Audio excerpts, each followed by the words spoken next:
Good evening, everyone, and welcome to another episode of Question of the Day with me, Femi, and Fumi. All right, we're in October, so new month, new series. Yes. And this month we're going to be talking about one of the well-known characters of the Bible. His name is Moses. You know him? I've heard of him, yes. You've heard of him? Yeah.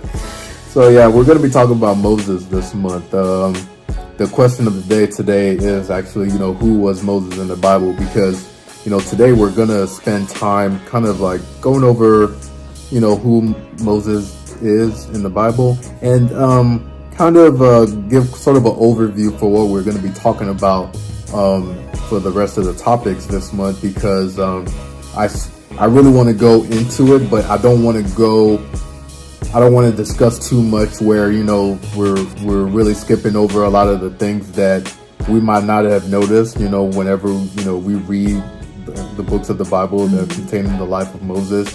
And I just feel like, in this month, like we're going to go into, these topics, these background situations that we might not have talked about as it comes into the life of Moses. What was actually funny was like, earlier, when Fumi and I were even talking about it, and she was giving her quick recap of the life of Moses. It's so easy to kind of go into like that movie. You think of the cartoons, the movies, and everything that we've kind of been exposed to as far as like the life of Moses. But when you read the word, the scripture, there's so many things that obviously, probably for reasons, could not be put into a movie. Because I honestly feel like if the whole entire life of Moses and his encounters were put into a movie, it'd be a long movie, like Lord of the Rings, longer than that.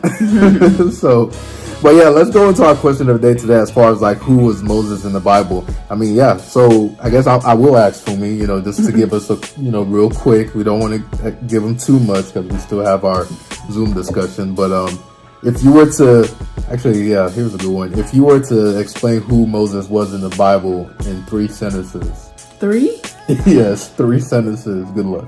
How would you explain that? Okay, Moses was a man that God used to lead the children of Israel out of Egypt. That's one sentence. Yes, okay. He was a Jew. Okay. So he was a part of the children of Israel. So that's 2 sentences. And 3, he wrote the 10 Commandments. He didn't write it. I thought that was Moses, or that was Aaron. No, he had to do with the 10 Commandments, but he didn't write it. Okay, well, God gave him the 10 Commandments. Yes. Okay. All right.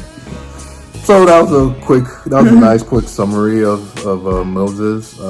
So just to go a little bit further, like to add to what Fumi said. So Moses is known as one of the prominent figures when it comes to the Jewish faith, especially even in the Christian faith, but especially in the Old Testament. They call Abraham the father of the faith. Moses, he was also regarded as a very prominent figure to the Jewish community, especially because of the fact that he led the people out of Egypt, bondage. Out of bondage, and then captivity, another word that we use for it. And another thing about Moses is I'm not sure if anyone knows this, so you could put this kind of like as a did you know that Moses is attributed to writing the first 5 books of the Bible, known as the Pentateuch. He wrote the first 5 books. He was credited as the author of the first 5 books. And it's in these first 5 books where you can find record of, Moses, well, part of it, most of it. But you can find records of Moses' life and what he did as far as like with the children of Israel. So one of the things that, and also I guess most importantly, one thing that I wanted to note in regards to Moses was that his role as the person that led the Israelites out of captivity, did you know like that was a foreshadowing of Jesus Christ. I can see that, yes.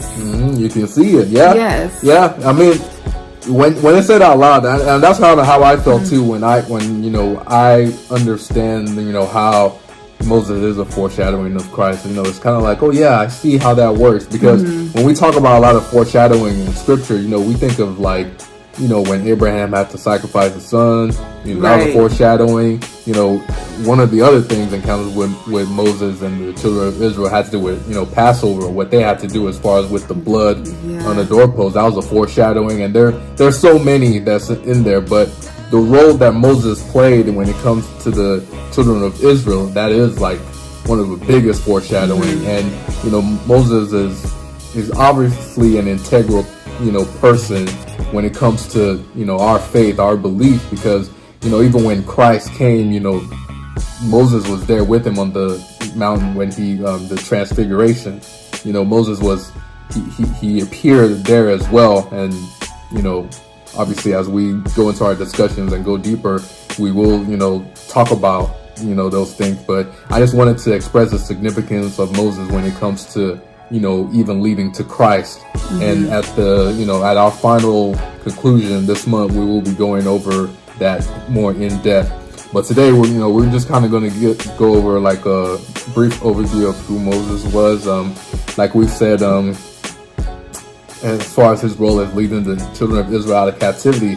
But let's go kind of back to set the stage to understand the setting of like, before Moses even came to the picture, how things were, like what was going on, especially, in Egypt with the children of Israel at this time. Because, I don't want us to just jump so quick because everyone is so quick to kind of go into that, but there's a setting that we need to understand. So, at this time, the children of Israel, they are in Egypt. What's the name of the place? I had it written. It was Goshen. Goshen. They are in the land of Goshen, which is in Egypt, the children of Israel.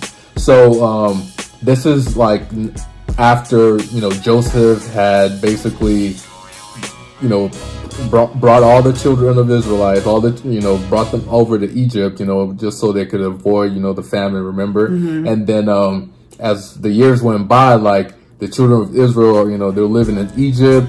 They are becoming numerous, and because God has blessed them, God has supplied for them, God has done everything for them. Like they are multiplying.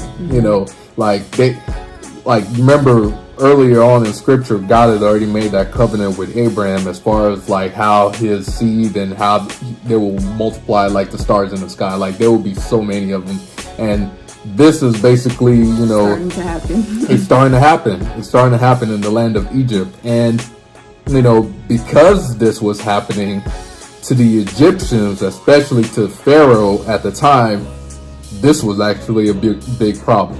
This was a huge problem because, to him, it's like, this is getting out of hand.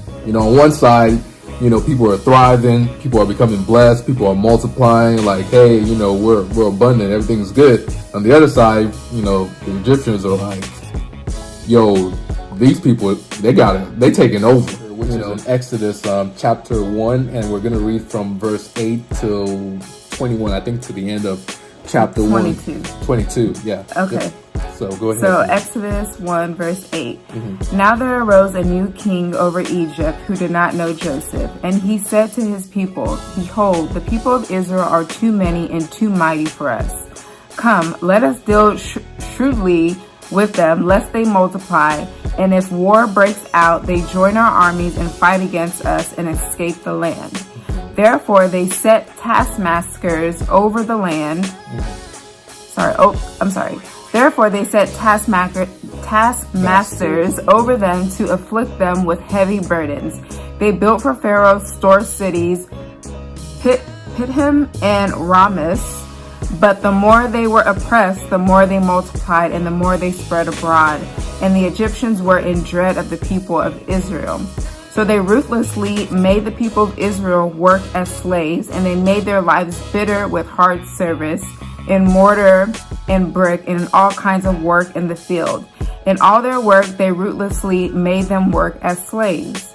Then the king of Egypt said to the Hebrew midwives, one of whom was named Shiphrah and the other Puah, when you serve as a midwife to the Hebrew women and see them on the birth stool, if it is a son, you shall kill him, but if it is a daughter, she shall live. But the midwives feared God and did not do as the king of Egypt commanded them, but let the male children live. So the king of Egypt called the midwives and said to them, why have you done this, and let the male children live? The midwives said to Pharaoh, because the Hebrew women are not like the Egyptian women, for they are vigorous and give birth before the midwife comes to them. So God dealt with the midwives, and the people multiplied and grew very strong. And because the midwives feared God, he gave them families. Then Pharaoh commanded all his people, every son that is born to the Hebrews you shall cast into the Nile, but you shall let every daughter live. Okay, all right. So here's the background, as it's written in the Bible. It talks about how, the Egyptians, the Israelites, basically, they are multiplying, and one of Pharaoh's commands had to do with, man, we gotta beat these people down. We gotta give them a hard time. We gotta make them work and work them to death in order for us to settle down the way this population is growing. But then, even as they're being oppressed, scripture talks about they still multiplied. The more they were oppressed, they were multiplying even more.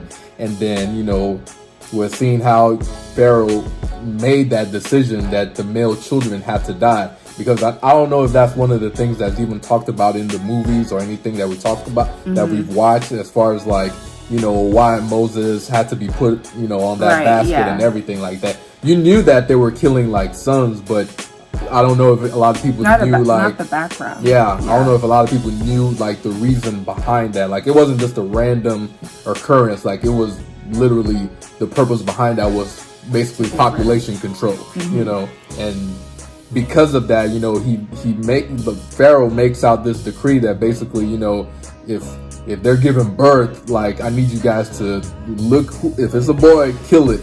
Kill him, and if it's a girl, let him live. And this midwife, they couldn't even do that because they were scared of God, which is very interesting to read because, excuse me, this midwives being Egyptians as well, they even could see that they're the God of Israel, he was blessing them, this is their people, and they were scared to do anything that will cause them any harm. So and it talks about how God even blessed them because of the fact that they feared God. So I wanted us to kind of have this setting, and obviously not long after this, now Moses is gonna come into the picture as far as being put in the basket and everything. And this is stuff that I'm sure you guys already pretty familiar with it. But in our discussion tonight, in our Zoom meeting tonight, we're gonna go our quick overview towards that. And there are a couple of points that I want to, bring up during our Zoom discussions to kind of focus on. I think one of the things there, Fumi even read, has to do with the Pharaoh, as far as the Bible saying that he did not know who Joseph was, which is kind of important too, because it makes sense in regards to even the decisions that he made, for him to make that decision to even do harm to the children of Israel, and how the fact that he didn't even know Joseph. So, that's kind of our introduction to, who is Moses in the Bible. Just, it's more what's the setting like? And then we're going to, bring Moses into the picture in our Zoom discussion tonight. And one of the things that we're going to do for the rest of the month, just to give you guys kind of an overview of what's to come, is we're going to break down Moses' life in terms of the 40 years, because Moses, if you didn't know, he lived to be about 120 years old. He lived a long time. So we actually going to break his life down, and there's some significant portions of his life happen in terms of 40s. So the first 40 years, as far as his life, whenever he was, living under Pharaoh, living as basically royalty, and then the second part of his life where he was living in Midian. And this is, when he was on the run, basically. And then, the last 40, where this is kind of the part where everybody knows. Came back to Egypt. Yeah, came back to Egypt, you know, delivered the children of Israel. Yeah, so we are going to go into our discussions talking about that, just kind of breaking that down. But for tonight, you know, we're going to kind of have like a general overview, and we're going to, you know, do some quick notes of important things that, you know, we need to know as far as before we go, you know, further and deeper into the study. So we look forward to seeing you guys tonight. Log into the Zoom call. I'll be there. I might not have my crusade on. But yeah, we'll see y'all later tonight. Bye, guys.